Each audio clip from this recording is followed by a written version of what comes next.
Hello नमस्कार। मैं विराम फिजिक्स की क्लास 11th में आप लोगों का स्वागत करता हूं। आज जो चैप्टर स्टार्ट है प्यारे बच्चों, जैसा कि आप जानते हैं इलास्टिसिटी प्रत्यास्था। अब तक आपको हम जो सिखा चुके हैं प्रत्यास्था क्या है, उसके कारण क्या हैं, उसकी सीमा क्या है, अच्छी तरह से आप सीखें। आज के इस लेक्चर में प्यारे बच्चों, लेक्चर नंबर 3 में आपको हम विकृति सिखाएंगे। स्ट्रेन क्या है इसके बारे में बताएंगे। आइए स्टार्ट करते हैं। कॉपी अगर हो तो नोट्स बना लीजिए। बहुत ध्यान से वीडियो को लास्ट तक सुनिएगा। निश्चित रूप से विकृति स्ट्रेन क्या है आपको 100% समझ में आ जाएगा। मेरा चैलेंज है, लेकिन वीडियो लास्ट तक जरूर देखिएगा। जैसा कि आप जानते हैं, जब किसी वस्तु पर विरूपक बल या वाह बल लगाते हैं तो उसका आकार और आकृति बदल जाता है। बदल जाता है नहीं, इसी को विकृति कहते हैं। माने विरूपक बल के कारण, किस कारण, या वाह बल के कारण वस्तुओं में होने वाले परिवर्तन को क्या कहते हैं, विकृति कहते हैं। अरे भाई, वाह बल लगाएंगे उसका रूप और आकार चेंज होगा ना प्यारे बच्चों। कहेंगे सर इतना सरल, हाँ भैया इतना ही सरल है फिजिक्स। क्या है, हो गया परिभाषा। विरूपक बल के कारण वस्तुओं में होने वाले भिन्नात्मक परिवर्तन। भिन्नात्मक परिवर्तन क्या, उसका रूप आकार इत्यादि का बदल जाना क्या कहते हैं, विकृति कहते हैं। सरल आ गया, समझ में आ गया। आइए प्यारे बच्चों आगे। विरूपक बल जो लगाते हैं, जो वाह बल लगा रहे हैं, वह किसी वस्तु पर कितने प्रकार से लगाया जाता है, उसी आधार पर यह जो स्ट्रेन है वह 3 प्रकार की होगी। कितने प्रकार की होगी, 3 प्रकार की। नंबर 1 अनुदैर्ध्य विकृति, लॉन्गिट्यूडिनल स्ट्रेन। अच्छा लग रहा है। नंबर 2 आयतन विकृति। नंबर 3 अपरूपण विकृति। अब प्यारे बच्चों क्रमवार इसको आपको हम सिखा देंगे। नंबर 1 हेडिंग लिखेंगे अनुदैर्ध्य विकृति। फिर वही लैंग्वेज, सरल से सरल लैंग्वेज। विरूपक बल के कारण किसी वस्तु की एक डायमेंशन, एक बीमा में, या लंबाई में परिवर्तन हो या चौड़ाई में, ऊंचाई में, सिर्फ एक में। इसका मतलब विरूपक बल के कारण किसी वस्तु के केवल एक बीमा में होने वाले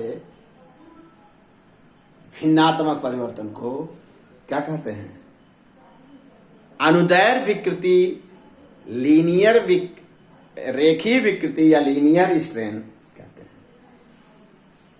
अर्थात इसका जो फार्मूला बनेगा, अनुदैर्ध्य विकृति लंबाई में ले रहे हैं, चौड़ाई में नहीं ले रहे हैं, ऊंचाई में नहीं ले रहे हैं, सिर्फ एक बीमा। तो मतलब या कहिए किसी वस्तु के केवल किसी वस्तु माने देखिए एक शर्त लगाना पड़ेगा, एक वर्ड लगाना पड़ेगा। विरूपक बल के कारण वस्तु की लंबाई में होने वाले भिन्नात्मक परिवर्तन, अगर लंबाई अगर सिर्फ एक बोली, चौड़ाई नहीं ऊंचाई नहीं, इसको इग्नोर किया जाएगा। यह मान लिया जाएगा कि उसकी चौड़ाई और ऊंचाई में नगण्य परिवर्तन हो रहा, केवल लंबाई दिख रहा है। अच्छी बात है। तो विरूपक बल के कारण वस्तु की लंबाई में, केवल लंबाई में होने वाले भिन्नात्मक परिवर्तन को अनुदैर्ध्य विकृति कहते हैं। फार्मूला होगा नीचे, अनुदैर्ध्य विकृति बराबर लंबाई में परिवर्तन, वस्तु की लंबाई में परिवर्तन बटे वस्तु की प्रारंभिक लंबाई। इसको जो बेटा एज ए सिंबल कैसे लिखा जाएगा, डेल्टा यल अपान यल। डेल्टा यल माने लंबाई में परिवर्तन, कैपिटल यल माने प्रारंभिक लंबाई। इसी को कभी कभी किसी बुक में स्मॉल यल बटे। अब प्यारे बच्चों मात्रा देखिए, हेडिंग बनाई यूनिट। किसकी यूनिट, विकृति की यूनिट। इसकी यूनिट क्या हो गई भाई, लंबाई में परिवर्तन माने लंबाई मीटर बटे मीटर कट गया, इसका कोई मात्रक नहीं होगा, अनुपात होने का। फिर क्या है, बीमा। इसकी बीमा भी नहीं, यल बटा बीमा भी नहीं होगा, बीमा ही नहीं। गुण प्रॉपर्टी, अनुदैर्ध्य विकृति ठोस पदार्थों का गुण है। परंतु, सेंटेंस ध्यान रखिए, परंतु जब ठोस एक क्षण के रूप में हो। Clear? longitudinal strength is the property of solid when solid is a rod, behave as a rod। ध्यान रखिएगा, एक क्षण के रूप में ठोस पर केवल ठोसों में पाई जाएगी। ध्यान रखिएगा, कोई पूछे अंदर विकृति किस में पाई जाएगी, केवल ठोस पाएगी, लेकिन किस ठोस में पाई जाएगी? आप कहेंगे सर श्रीमान जी जो पूछ रहे हैं, जब ठोस किस रूप में हो, अगर एक क्षण के रूप में उसमें पाया जाएगा। हो गया प्यारे बच्चों। नेक्स्ट, अंदर विकृति से जुड़ी एक और बात, आप व्याख्या कैसे करेंगे? मान लिया एक ठोस पदार्थ एक क्षण है, क्षण के रूप में, जिसकी प्रारंभिक लंबाई L है, किसी दृढ़ आधार से लटका दिए हैं। जब mg भार लटकाएंगे तो इसकी लंबाई में परिवर्तन डेल्टा L हो गया, तो क्या हुआ? तो अंदर विकृति, अगर नीचे लिखना चाहें, अंदर विकृति बराबर लंबाई में परिवर्तन कितना आ रहा है, स्मॉल L बटे प्रारंभिक में, फार्मूला बन गया। ये हो गया प्यारे बच्चों। यह जो अनुदैर्घ्य विकृति दो प्रकार की होती है, एक तनन विकृति, नंबर 2 संपीड़न विकृति, टेंसाइल स्ट्रेन और कंप्रेसिव। तनन विकृति माने किसी वस्तु के लंबाई में होने, मान विरूपक लंबाई में वृद्धि हो, लंबाई में क्या हो, विरूपक वृद्धि हो तब परिवर्तन, और लंबाई में क्या हो, कमी हो, कंप्रेस्ड माने उसको दबा देना। विरूपक बल का है, वस्तु को खींच भी सकते हो और क्या करते, दबा सकते हो। जो खींचेंगे लंबाई में जो परिवर्तन होगा, विरूपक बल का लंबाई में जो वृद्धि होगी। और कब होगा ये? जब लंबाई में वृद्धि होगी। ये कब होगा? जब लंबाई में क्या होगी, कमी होगी। कमी कैसे होगी? जब किसी वस्तु को क्या करेंगे, प्रेस करेंगे, दबाएंगे। You are right. आपने अच्छी तरह से अंदर विकृति के बारे में सीखा। आइए बेटा, अब नंबर 2 वॉल्यूम स्ट्रेन क्या है, इसके बारे में थोड़ा सा कंसेप्ट सुन लीजिए। किसी वस्तु पर हम विरूपक बल लगाएं, लेकिन वह विरूपक बल कैसे लगाएं? उस वस्तु के, देखिए, उस वस्तु के प्रत्येक बिंदु पर अभिलंबवत लगाएं। कैसे लगाएं बेटा? बल जो कैसे लग रहा हो, जैसे मान लीजिए ये वस्तु है, मान लीजिए जैसे यह वस्तु है, इस वस्तु पर जो विरूपक बल लगे अभिलंबवत, कैसा लगे बेटा? अभिलंबवत। जब अभिलंबवत बल लगेगा और इस बल का मान हर एक पॉइंट पर का हो, समान हो। फिर से कोई वस्तु है, इस पर हम कैसा विरूपक बल लगाएं या वाह बल लगाएं? इस वस्तु के प्रत्येक बिंदु पर अभिलंबवत परपेंडिकुलर लगाएं, और इस बल का जो मान, जो बल लगा रहे हैं, वो उस बल का मान प्रत्येक बिंदु पर क्या हो, समान हो। तब क्या होगा? इसका आयतन क्या हो जाए? अगर लगाते हैं तो इसका आयतन क्या हो जाए, चारों तरफ से कम हो जाएगा ना। तो आयतन में परिवर्तन, मतलब परिभाषा क्या बनी, एक लाइन की परिभाषा बनी, विरूपक बल के कारण। क्या परिभाषा बनी?